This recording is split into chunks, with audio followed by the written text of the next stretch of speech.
It's probably not worth it. The Australian Taxation Office is cracking down extra hard this year on dodgy deductions, and has revealed the fates of 5 unlucky individuals who tried it on. Australians claim over $21 billion in work-related expenses each year, and we want to support taxpayers to claim what they are entitled to. No more, no less. Quote, ATO Assistant Commissioner Graham Whyte said in a statement. Most Australians want to do the right thing, but we are seeing mistakes. And while the amounts at an individual level are relatively small, collectively the overall impact is significant. That's why it is important for people to get their deductions right.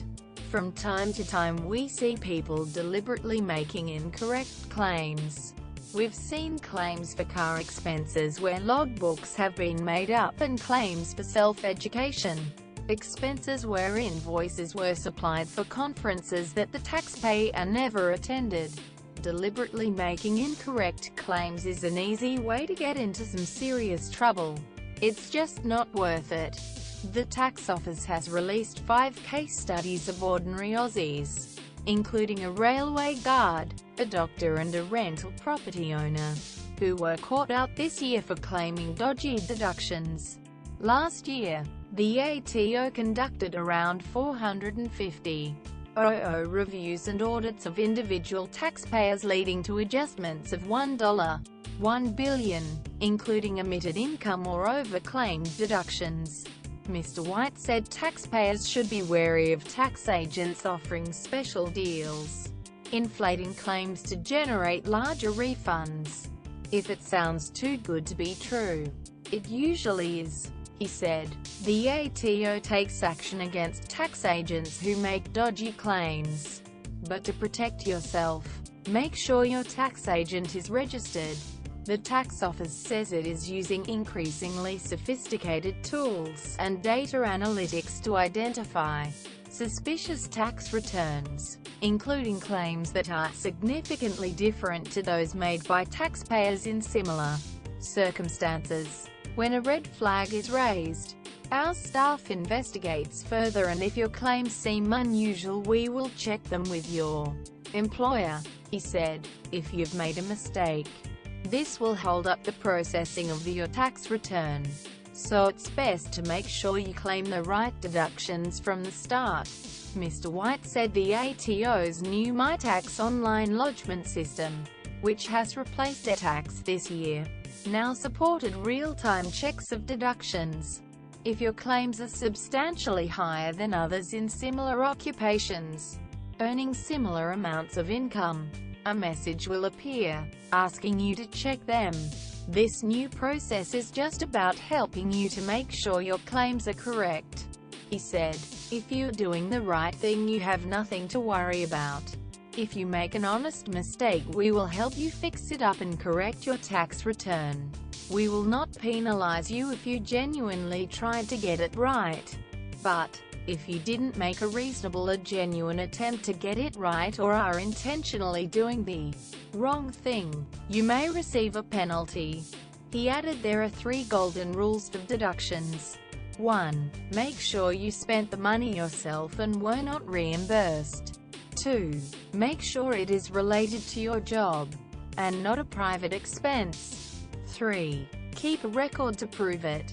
Case study on: a railway guard claimed $3,700 in work-related car expenses for travel between his home and workplace. He indicated that this expense related to carrying bulky tools, including large instruction manuals and safety equipment. The employer advised the equipment could be securely stored on their premises. The taxpayer's car expense claims were disallowed because the equipment could be stored at work, and carrying them was his personal choice, not a requirement of his employer. Case study: TW, a wine expert, working at a high-end restaurant, took annual leave and went to Europe for a holiday. He claimed thousands of dollars in airfares, car expenses, accommodation, and various tour expenses, based on the fact that it visited some wineries. He also claimed over $9,000 for cases of wine. All his deductions were disallowed when the employer confirmed the claims were private in nature and not related to earning his income. Case study. THRE. A medical professional made a claim for attending a conference in America and provided an invoice for the expense. When we checked, we found that the taxpayer was still in Australia at the time of the conference. The claims were disallowed and the taxpayer received a substantial penalty. Case study. FOU. A taxpayer claimed deductions for car expenses using the logbook method. We found they had recorded kilometers in their logbook on days where there was no record of the car traveling on the toll roads. And further inquiries identified that the taxpayer was out of the country. The claims were disallowed. Case study. FIV. A taxpayer claimed self-education expenses for the cost of leasing a residential property, which was not his main residence. The taxpayer claimed he had to incur the expense of renting the property as he required peace and quiet for uninterrupted study which he could not have in his own home.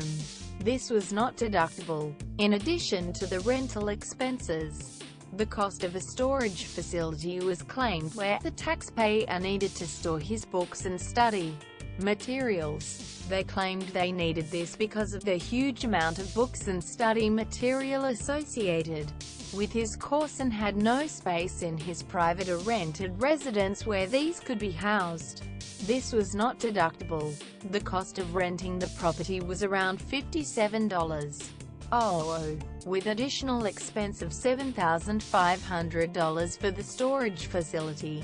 The actual cost of the study program he attended that year was only $1,200. Source: at